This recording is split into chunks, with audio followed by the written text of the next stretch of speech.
We have to give our candidates a very different experience that's tailored to the unique attributes of the best talent. One of those unique attributes, we all know about it because we all say that the most important kind of candidate is what? They are passive, right? They are not on their own going to come to your corporate career site. I don't care how good it is. They're not, in many cases, going to go to job boards, at least first-generation job boards. They're not going to go to your recruiting processes unless you drag them kicking and screaming in there. You give them a reason to do what they don't want to do. Make a change. How do you do that? You create an optimal candidate experience. And here's the definition of an optimal candidate experience. You create an expectation that comes true. You use your brand to entice them into your recruiting process, and then you make the promise of that brand come true by virtue of the way you treat your candidates in the employment process. Because one of the other key attributes of the best talent is that they are good consumers. Now, I'm going to assume that everybody in here is a good consumer.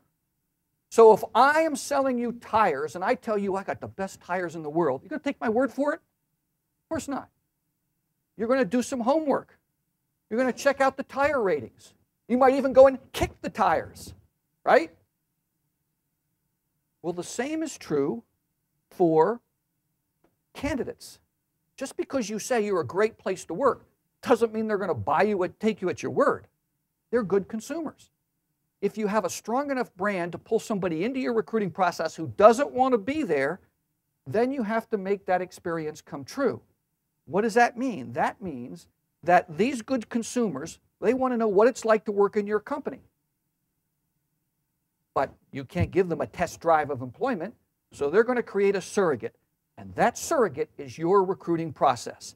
They believe that the way you treat them in your recruiting process is the way they're going to be treated as an employee. Okay, so that's the strategy. Let's talk about the tactics. I think that there are 4 planes, 4 channels, if you will, of activity to implement that kind of Web 2.0 strategy. Recruitment advertising, not for people who are desperate for work, but for people who don't want to make a change. Data acquisition, for people who are not active job seekers. Check out this statistic. According to the U.S. Bureau of Labor Statistics, at any point in time, even during a recession, only 16% of the American workforce is in transition. Fewer than 1 out of 5. Those are the people who have resumes. The rest of us, probably not. So if you're going to use data mine for people who don't have a resume.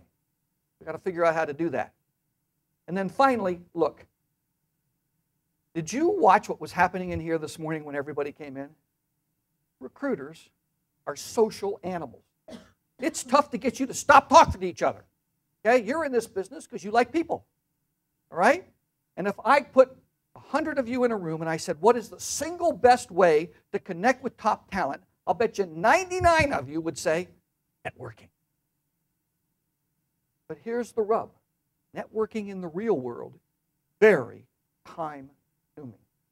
You had to take the whole day out to come here, right? It's not that it wasn't worthwhile.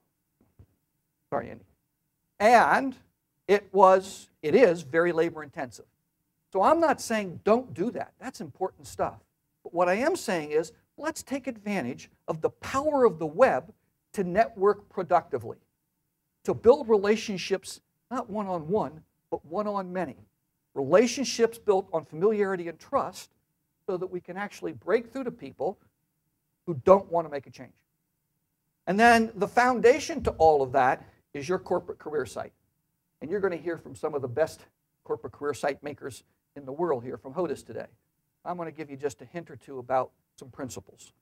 Okay, so I now want to get into tactics. I want to get into the best practices, okay?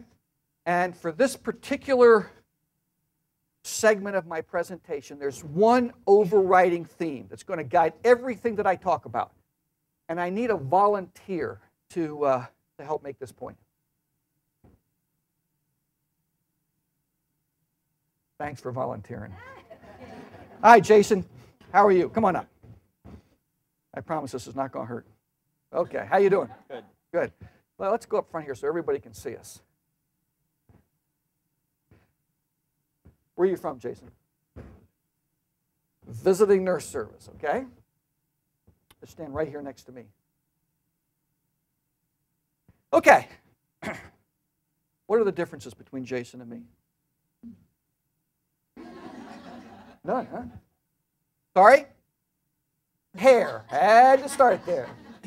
Okay. He's got hair in certain places, but I have it in other places, right? Okay. What else? Age, right? I'm more mature. What else? Sorry? Suit, okay. Yep, what else? Glasses, thank you. Height, yep. Who's taller? I can't tell. Close, okay.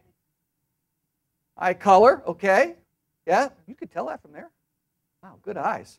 Okay. Anything else? Wow, nice. Okay, what else? He's obviously in better shape than I am. Anything else? Okay, thanks, Jason. Appreciate it. All right. Now, the differences between Jason and me were obvious, right? I mean, come on. You couldn't miss it. But the Human Genome Project proved that fundamentally, physiologically, Jason and I are only 3% different. Okay? So what does that mean? Very small differences have a huge impact on the way we are perceived. And the same is true with candidates. Very small differences in what you do on the web have a huge impact on the way your organization is perceived by rare skill holders and rare performers. So what I'm going to talk about when I talk about tactics for the next however many minutes I have, hour and 15 minutes, will be to point out small things that have a huge difference on how your organization is perceived by the most difficult to recruit talent. Okay? Job postings. I already talked about the fact that there are 50,000 job boards out there, and I'm sure you all know that they generally fall into a bimodal distribution. What does that mean? Well, on the one side, you have general purpose recruitment sites. They try to serve all or most of your recruiting needs. So they cover mostly all professions, crafts, or trades, all industries, all localities. And we know the big three, Monster, Career Builder, and Hot Jobs, but there are many other all-purpose job boards. Nation Job, for example, in the Midwest is a great one. So there are these general purpose job boards over here, and then there are literally thousands of niche sites or specialty sites that focus on a particular career field, a particular industry, a particular geography, a particular affinity, or some combination of those four. Okay? Now, I need to point out to you that there has, in the past at least, been some hesitation about using niche sites because they were small, and you couldn't always be sure that they were going to be here day after tomorrow. Well, that is no longer true. The fact that an organization specializes no longer means that it is small. How many people here have heard of DICE? Okay? DICE is, for those of you who haven't heard of it, DICE is not a site for gamblers. It is a site for IT and engineering people. Last year, DICE did $157 million in business. DICE is not a small company.